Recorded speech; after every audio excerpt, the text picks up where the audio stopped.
Alright, got a new 30-minute game. Off to some sort of start. Let's try this again. Here we go, with the black pieces, 1e4. We'll play the caro-kann.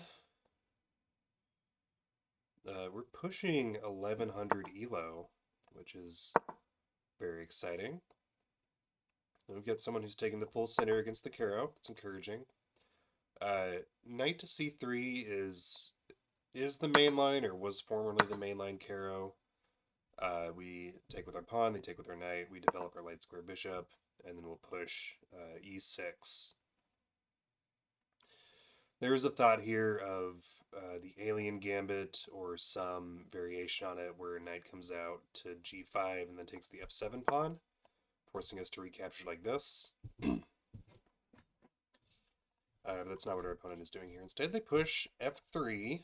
I think potentially a weakening move. We'll have to keep an eye on that. In the meantime, let's develop naturally and not do anything too crazy. We'll get our bishop out, we'll get our knight out, and we'll get castled.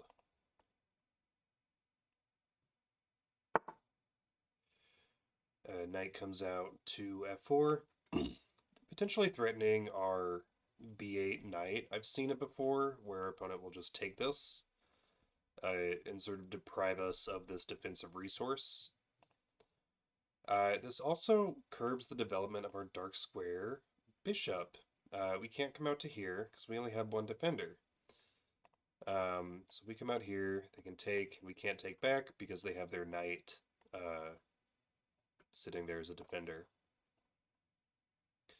So it's an interesting problem. I also don't want to develop our knight first. So I think what we can do is develop our bishop somewhat modestly to e7, develop our knight out to f6, and then if they take, we can take back.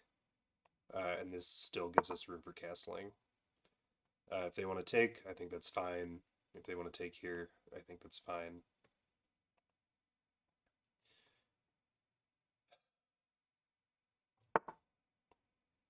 h3, alright. So maybe entertaining an idea of g4. That's not unusual in the caro-kann. In fact, I don't know why they wouldn't. You know, if they were going to play that, I think they would, because they'd be supported by this f3 pawn. So I think we continue our plan, develop our knight out to f6, and then get castled.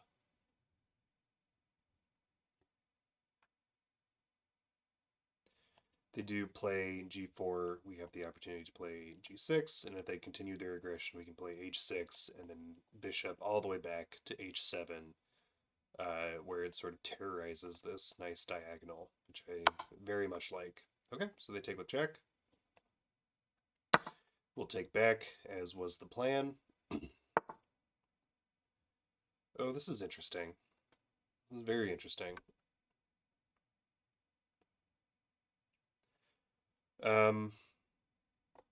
They move their dark square bishop out to e5. Potentially threatening to take here, in which case we would take back with the queen. We do have this check available to us, but I don't know if we can take advantage of that necessarily. So if we take here, they'll take back. We could win the pawn like this, queen out to a5, check.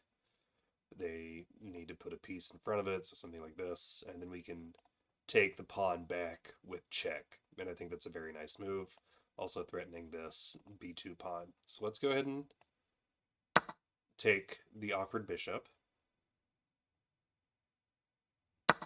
This is a little bit risky. We're not castled yet. But we have this nice defender here, and I don't see a way that they can get into our position quite yet. So they push the pawn forward. We're not threatening this b2 pawn, but we can still take with check. And we're up a pawn. We are up a pawn. Cool. So this feels pretty good. Let's see. I think we go ahead and get castled, and then just get our king to safety, and then develop further plans from here. Get our bishop or our knight out to connect the rooks.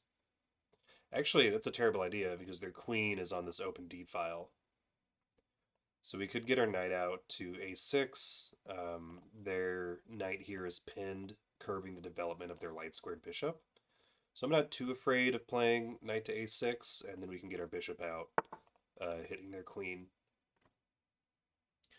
But first we got to deal with this. We got to deal with this first.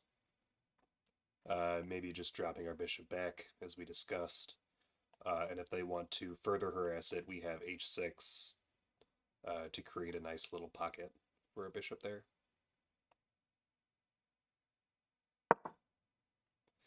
Nice retreating move. Nothing too crazy. Okay, let me get the bishop out here. What are they thinking? What are they thinking here? Maybe they're going to play pawn out to f4, kicking away our queen, and then they would have pawn to f5, trapping our bishop. It would have nowhere to go. So I think in response we can play h6, give our bishop a home to retreat to. They castle, I think, allowing this. I don't think this does anything for us right out of the gate. It kicks their king back to h1 or h2. I guess by castling they've released the pin on their knight. We can come out here and deliver check. So we've got some check options. I'm going to keep that in our back pocket for the time being until we really need to use it, because I think that's a valuable offensive or defensive resource, like being able to move with check, that I don't want to cash in quite yet. Get our knight out to a6, as discussed, and then rook a to d8, threatening their queen. Feels like a good move. They have a lot of options. They could get their knight out. I think that's a good square for the knight. It's protected by this c3 pawn. Not super advanced, but a good move nonetheless. And I would like to get our knight off of this rim sooner rather than later.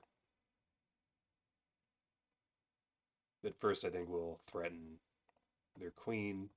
I guess by threatening their queen, we're sort of forcing knight to d4 and helping our opponent develop. So maybe that's another move we keep in our back pocket for the time being.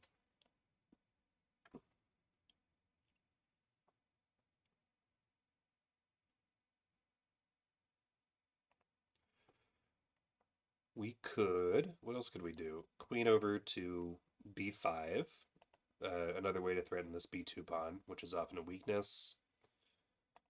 Opponent has to move something.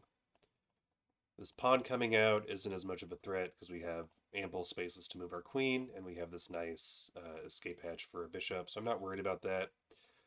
If anything, that weakens their king further, because they don't have this nice defensive wall of pawns like we do in front of our king. Yeah, knight to d4 I think is a good move from our opponent. Still, queen to e3 is an option. I don't want to cash that in quite yet. Getting our knight out to c5 looks good. Is their knight threatening anything? We should check that real quick just to make sure we're not walking into something dangerous. I think this f5 loses the knight.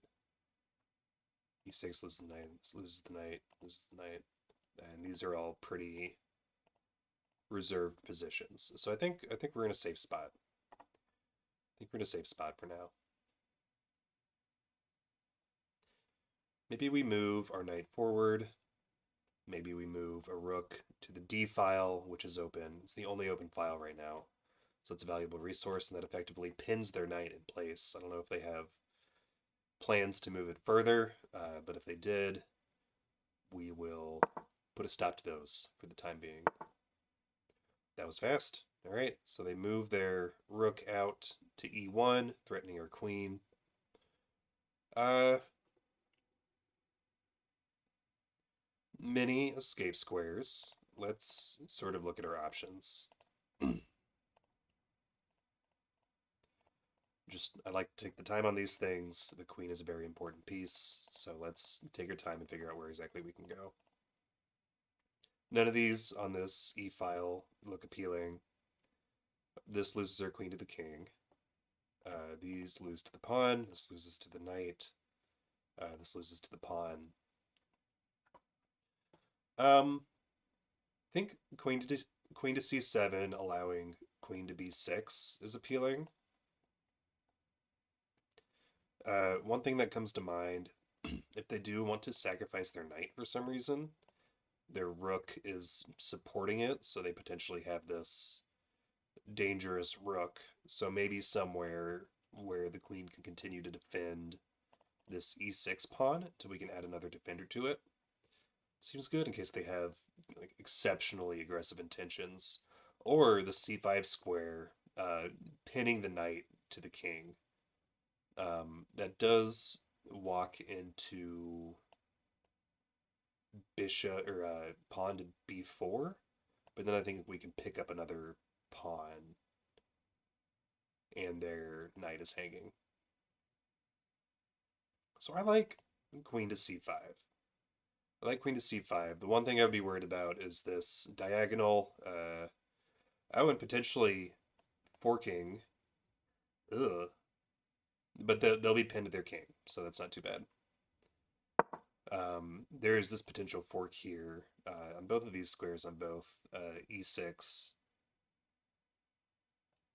and d7, forking our queen and our rook. So if they took with their rook first, they want to do a rook sacrifice, their knight could come in. That would be very nasty. But their knight is pinned to their king by our queen, so I feel pretty safe here. If they play b4, we can take their, what is this? A pawn. We can take their pawn. And then if they move to threaten us, like rook to c1, we can pop back here, defended by the bishop, hitting their king, causing all sorts of nastiness, and I think we have a substantial advantage there. So I think I would be pretty happy to see b4 in this situation. Feeling pretty good about our position. We've got this nice pawn structure, 2 pawn islands, I think they are called. 1 rook on the open file. Oh, rook to c1, perhaps preparing b4. Oh, I think that's an exciting move. I think that's a good play from our opponent. So what do we do in response? This threat of b4 looks nasty now. I don't like it very much.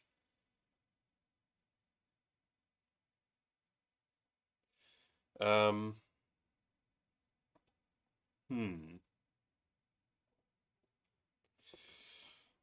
do we react to the threat? I would love to push a5, but our knight is in the way. And then dropping our knight somewhere else, it doesn't get it out of the way in time to push that pawn. They still have the threat of b4. One option I see is actually just moving the knight to b4 anyways. Looks like we're sacrificing the knight.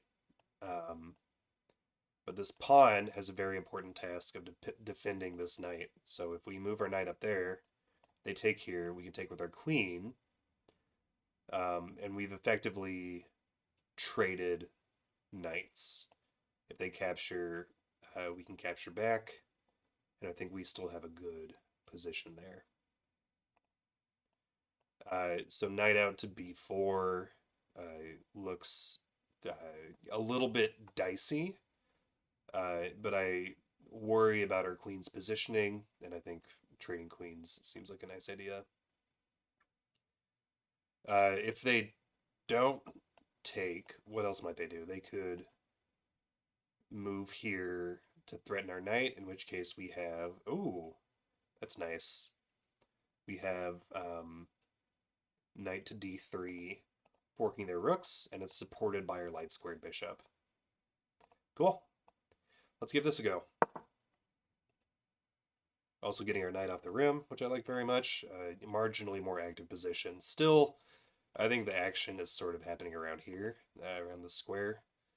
So I like, if I can get our pieces into this square, I feel like we're doing a good job. They take here, we take back with check. If they do something else, like try to threaten our knight, we can fork their pieces, and they're just not having a good time. So once again, I like our position. We got this nice, bishop sort of staring down this wide open file. Their bishop is staring into one of their pieces, not being very effective. They've got other pieces on the back rank. I would love to, okay, they take. So it's time to execute our plan. We take their knight with check. They have to respond. Okay, trade, we take back. And unless I've miscalculated something, yeah. It's an even exchange where we remain up a pawn. And now we can figure out what we want to do next. And I think doubling the rooks on this open file looks like a very strong proposition. I like this a lot. We have a command and control of this open file. If we could get our light squared bishop somehow hitting this square, I think that would be really nice. They have a light squared bishop, so moving our pieces to dark squares seems like a good idea. I guess pushing f6, this f-file pawn I often recommend against, because that opens up a dangerous diagonal on our king. Ideas of checking, and obviously this is very well defended right now, but the situation may change. They move rook to f1, so we could sort of threaten it here.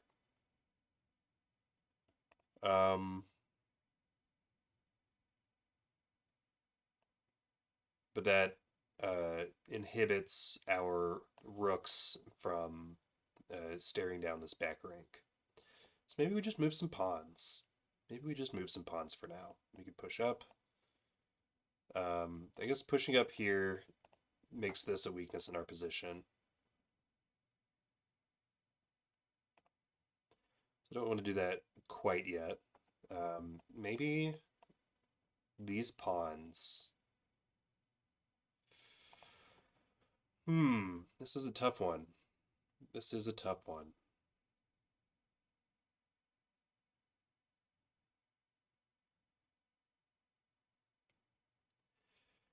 We could push this pawn and then this pawn. I don't think that does anything for us. Okay, we have such a good defensive position. So how do we push forward here? How do we generate more threats? Move a rook to d2. This is not a real threat, I don't think, but this certainly is threatening to capture on b2. And if they want to move a piece to defend it, like if they want to play rook to f2, I think I would be happy to take that trade. So let's do that. A little bit of an infiltration, threatening their back rank a little bit, or their back a couple of ranks.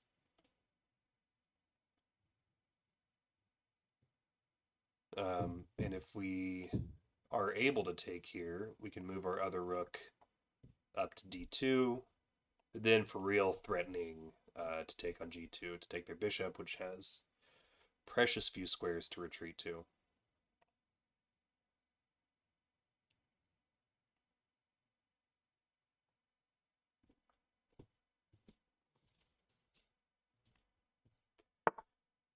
Okay, they move their rook up. I did say I would be happy to take this trade. Let's look at that. So if we take here, their king comes out. We can move up with check and then win another pawn if we want to do that. That'd be a trade of one set of rooks. Another option is to move down with check, move rook to d1 check. I think maybe offering the same sort of trade, but we don't have the option to win a pawn there. So I like taking here, king takes, check, and then just starting to be a little bit wary of back rank ideas. Obviously, we have our escape hedge here. Our bishop did not need to retreat to h7. But if they do, if they are able to move their rook to this open d file, which they'll be able to after we take their pawn here, we will need to be a little bit wary of back rank ideas. Okay, so they'll push. Yeah, and especially if they push here, it's very dangerous. So let's once again fork their king and a pawn, win another pawn like this. This is feeling good. We're sort of hoover up their pieces.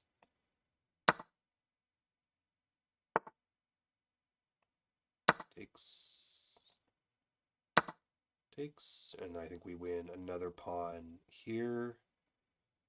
Are they threatening anything like wild and crazy here? Their king can't come to here, or here, or here. Their king could come down and then not really do much of anything. Yeah, so I think we're able to take here without too much of an issue. At this point, we're up 4 pawns. This is looking very good for us. I like this a lot. Rook comes over here. Okay. Just drop our bishop back to a safe square.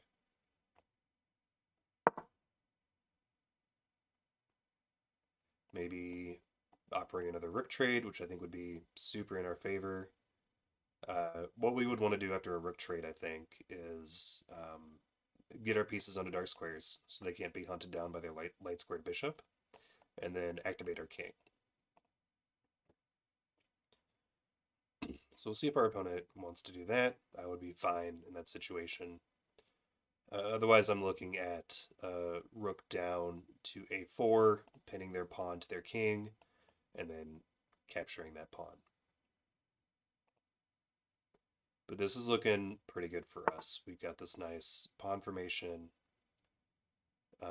Let's throw in this check. Do we want to throw in this check? So where does their king go?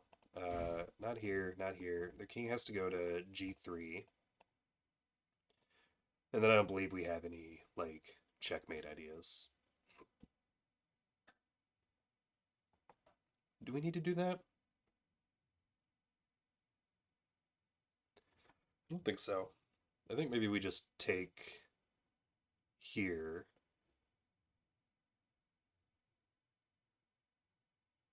Yeah, accept the pawn trade. And then be a little bit wary of their rook activity, because we don't want to give away too much material. I think at this point we can maybe drop our rook back and then push this a pawn. The one challenge there is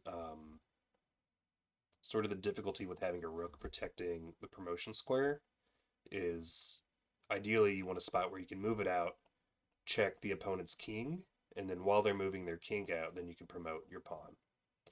However, we don't have that. Their king is on a non-checkable square.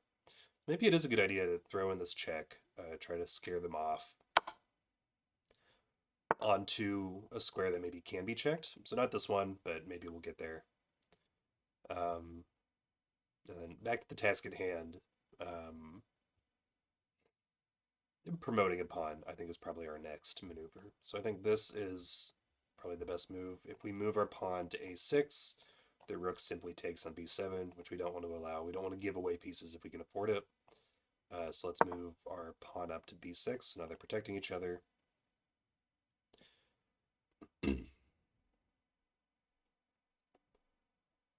We could offer a bishop trade by moving out here.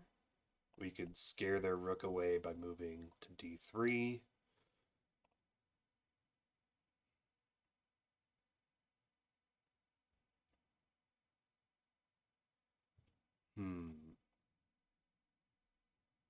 We have 15 minutes to trade off the remainder of our pieces, and promote a pawn.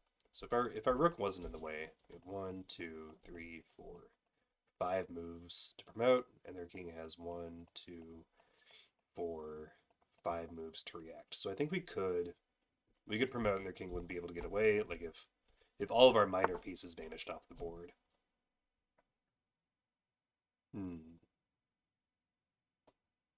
Or do we have a way? I don't think we have a way to deliver checkmate. But let's be cautious of this pawn coming down. Okay. So I think we start offering trades.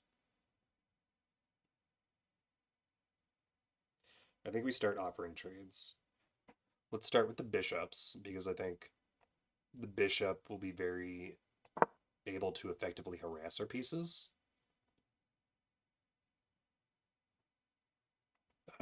As soon as they start moving up, one square at a time, they'll be on light squares half the time. So this light square bishop will be very effectively harassing us. Yeah, I wouldn't take this trade if I was our opponent.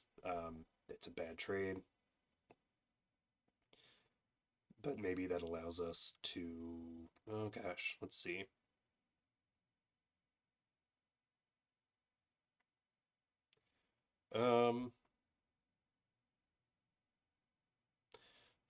This is tough. We could push our pawns up here and sort of form a barricade in front of their king, so that maybe we have checkmate ideas that way. Let's try that. Maybe we push... oh no, that doesn't work, because we push to g5, they take, we take back, their rook snaps up a free piece. Darn.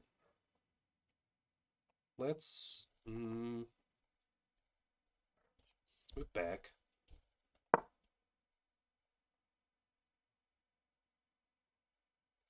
This is tough.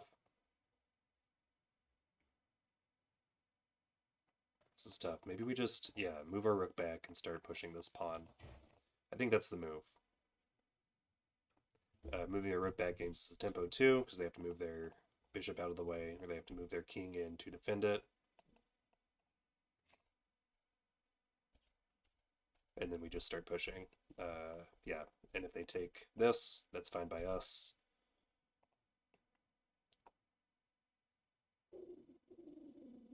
Yeah, we're just up so many pawns. I think our opponent is going to have a hard time figuring out what to do. Okay, so maybe they're preparing to move their bishop here to check us. I think we move our rook, not check us, but like threaten our rook. I think we move our rook onto a dark square and start pushing this pawn. I think it's worth one pawn to do this.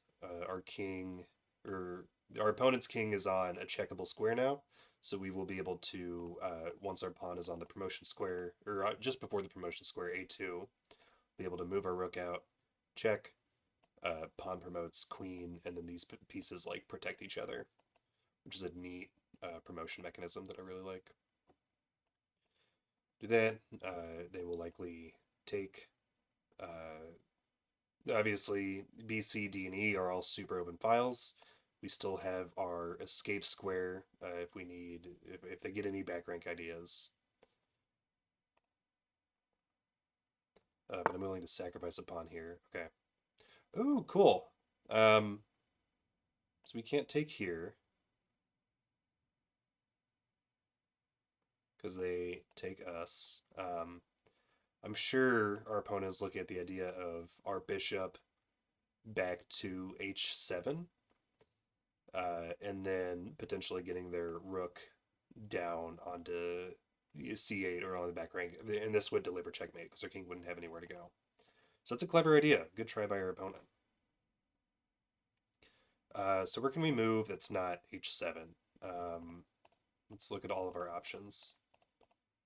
This loses the bishop. This loses the bishop to the rook. This is too dangerous. B1 blocks off our checking square.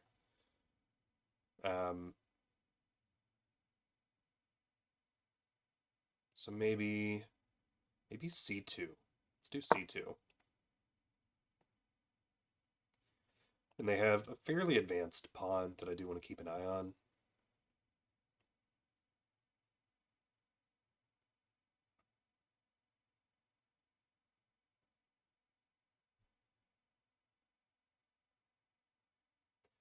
I guess now we have the option of offering or forcing a trade of bishops. Because here we are X-raying the very important pawn, their last potential passer. And if they're out of pawns, I really think they're out of options. So I think their move here is we force this trade. I'm not sure what's going on here. Let's go ahead and force this trade. I like that.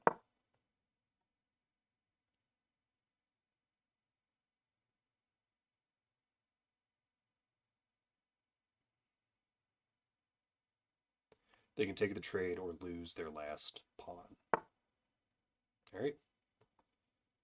Down falls the pawn. Oh, that's dangerous, though. Look at that. Good job by your opponent.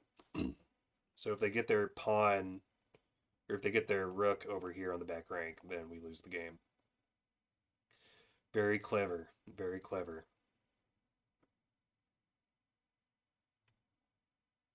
So I think we still take this, because it's going to take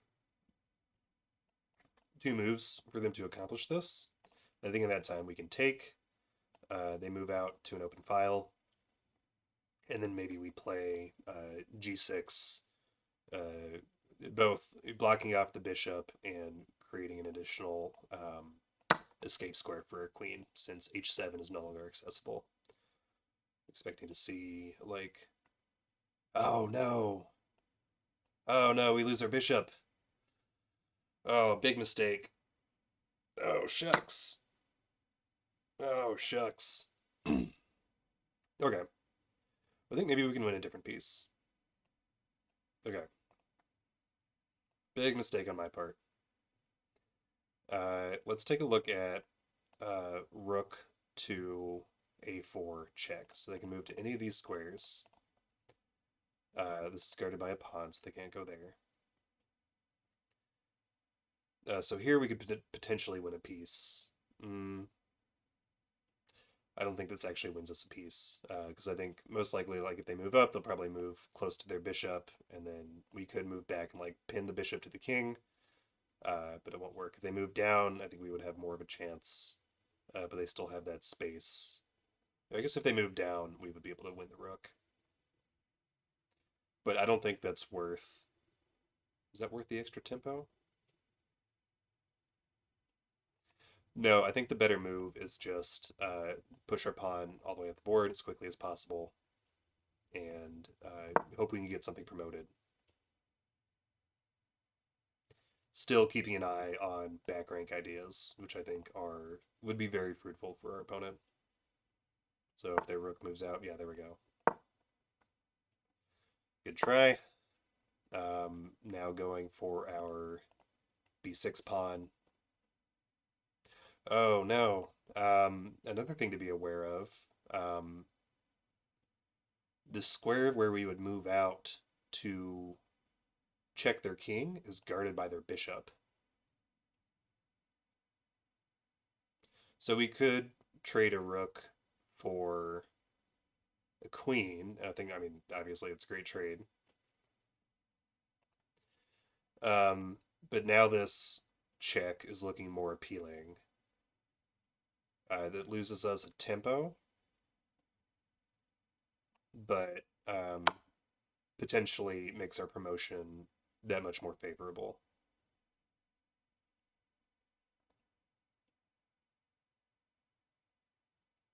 Move here. They could also, I think really anyway, if they try to block it, we win a piece pretty much.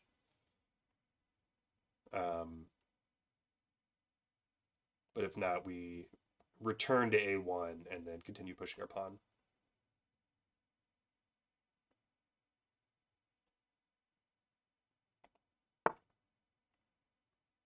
Great. Okay. Any other cool options open up because of this? No, I don't think so. I think back to a1, keep pushing your piece.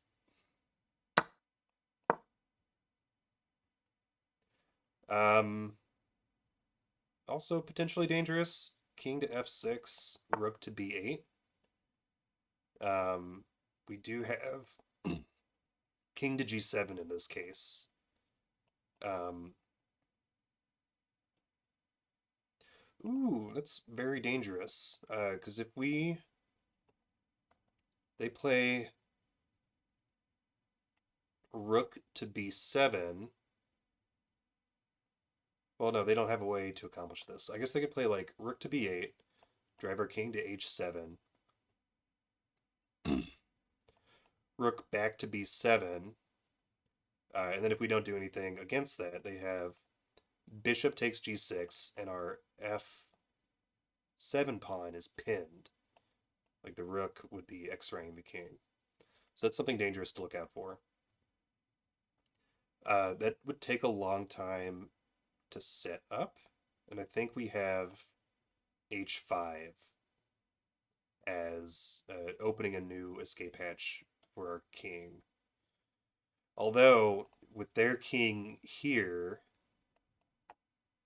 no, the rook can't come back to h8 because they don't have anything guarding it. Okay, so I think we continue to push our pawn. I think we're safe here, but this is a supremely dangerous position. I don't like this. Also, their king is returned to a square where if our rook comes out with check, they have bishop takes rook. Although then I guess if we promote, then we're forking their king and their bishop. Okay, so this is still decent. They check, we move.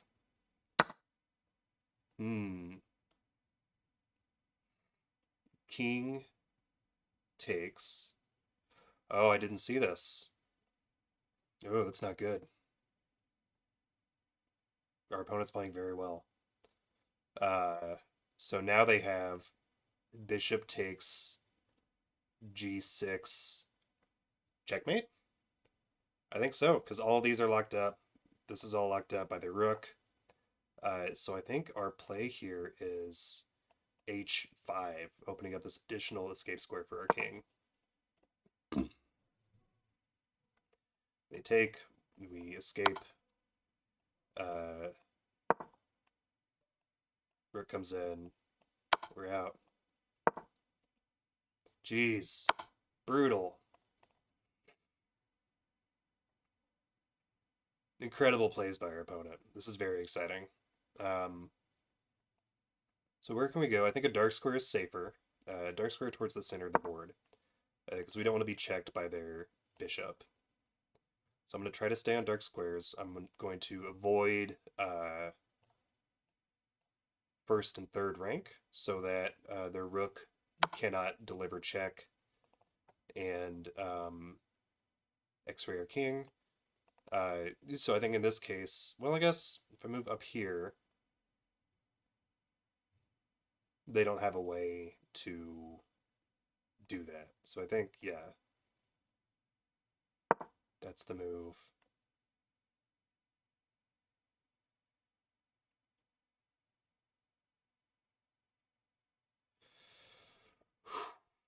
Fantastic work by our opponent, taking advantage of this bishop blunder that I had. So they need to take here. Oh, wonderful. Very good job. They move their king out of the way of this check. Probably expecting to move their bishop in. Oh, incredible.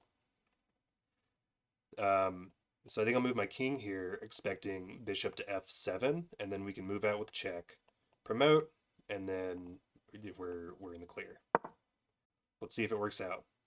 Because bishop to f7 looks like a very good move. There we go. There we go. Queen. They have to take. It would be crazy not to take.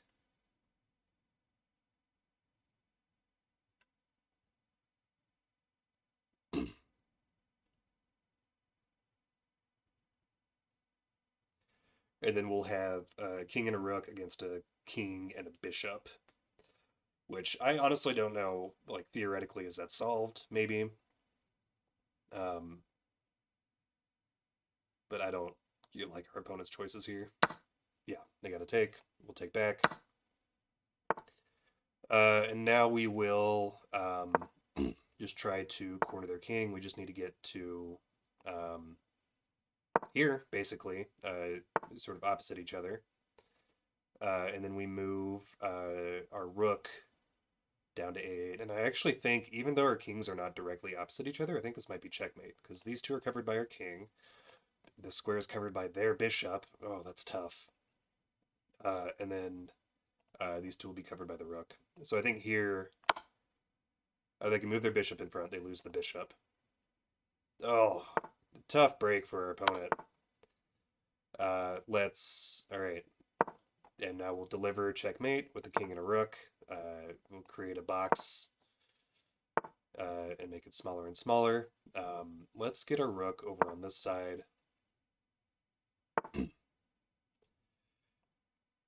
There we go. King and rook are connected. They're buddies. And we will shrink the box around the enemy king bit by bit, taking care not to deliver check. I think that's the trick with a rook, king and a rook checkmate, is you don't want to deliver check. There we go. And you want to keep your king and your rook connected. Because if they get separated, then obviously your opponent can take the rook, which you need to deliver checkmate. There we go. Got him pressed up against the back rank. I think this is correct. Yeah. I'm not doing this 100% correctly. I think we move here, and then they can move here. Yeah. Here. There we go. Move our rook out to the edge, and now we just need to get our kings sort of opposed to each other. They will run out of squares eventually. Move our rook back over this way. And I think they will bounce off the wall. There we go. They have to move here. Rook to a1. Checkmate. What a fantastic game. Very, very exciting. Gets us up to 1099. I do wish we had the full analysis, limited game review. I don't want to upgrade right now. Let's take a look. How very exciting. Mainline caro-kann. Perhaps a weakening move, showing a slight edge for black here. Slight edge for white. This is nothing too crazy. I think both h3 and f3 are perhaps not good, especially like knowing that they're playing on castling kingside.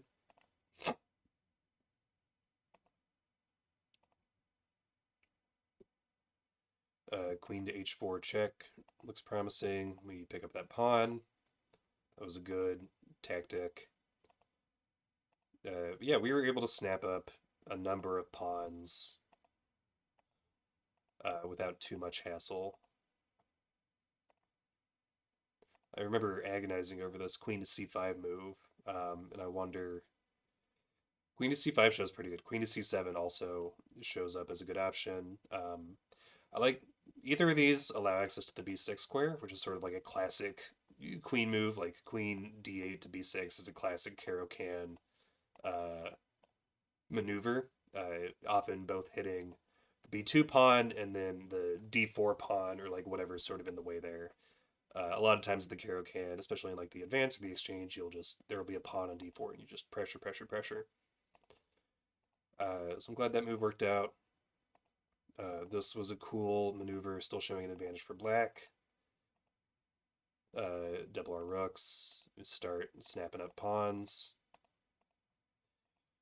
Nothing wild and crazy. Analysis showing very... Oh, I'll switch to the analysis board so we can see like the full analysis bar. Still showing very much in black's favor. I'm excited to get to pawn trade, where I blundered that bishop because I want to see what the engine thinks is going on. Like, did white fumble substantially? No, we're still seeing a pretty uh, about like a minor piece worth of advantage for black. I think just due to the sheer number of pawns that we have on the board, I'm very happy that sort of correctly handled. No, maybe I didn't handle it correctly. Engine is showing a draw or a very slight edge for black. Fully drawn. Uh, Potential for crushing advantage for white. Rook to b8. Mate in 26. Okay, so we narrowly avoided mate in 26 here. I'm not going to dig into that. What is this? King to h7. Yep. Mate in 25. Calls for it called for rook to b7 next. So I think what I identified of like rook to b7 pinning the pawn to the king, so then their bishop can come in and like sort of wreak havoc was accurate. Mate in 19. Boy, I did not realize just how much danger I was in. And then this rook to h8 that they play ruins their advantage. Not that I'm expecting our opponent to see mate in 19, mate in 21 at this point, but yeah, geez, I did not realize just how much danger we were in that position.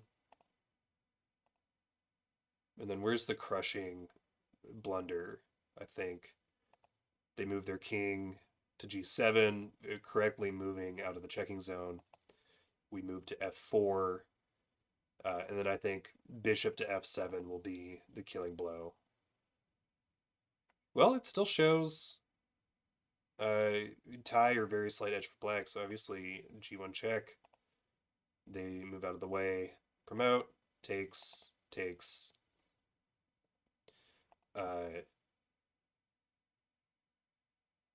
bishop out. And I think our idea of, here we go, yeah, bishop to there, opposite kings, suddenly we're threatening checkmate. Even getting out of the way does no good, because we come down, yeah, devastating. Oh man, what an exciting endgame. I was very much into this. And then we proceed, sort of as I described before, drawing sort of a box, or I guess we're not at the box portion yet. Here we go, box around our opponent's king, and then just making an effort to shrink the box step by step. When it's in this situation of like rook here and the king is in the corner of the box, the king cannot help but move away from the corner. We have to advance our king. And then we're able to shrink the box by one row or one column, one rank or one file. Yeah, bit by bit. Drive your opponent's king to the edge. And I guess I missed... Oops, I missed mate in one here. Rook to c1 checkmate. King in the corner, bad place for a king to be. Big miss on my part. Sort of prolonging our opponent's torture. Okay. But we managed it after a fashion. Cool. What an exciting game. 1099 pushing 1100 elo. This feels very good. All right, here's where I'll call it. Have a good one, everyone.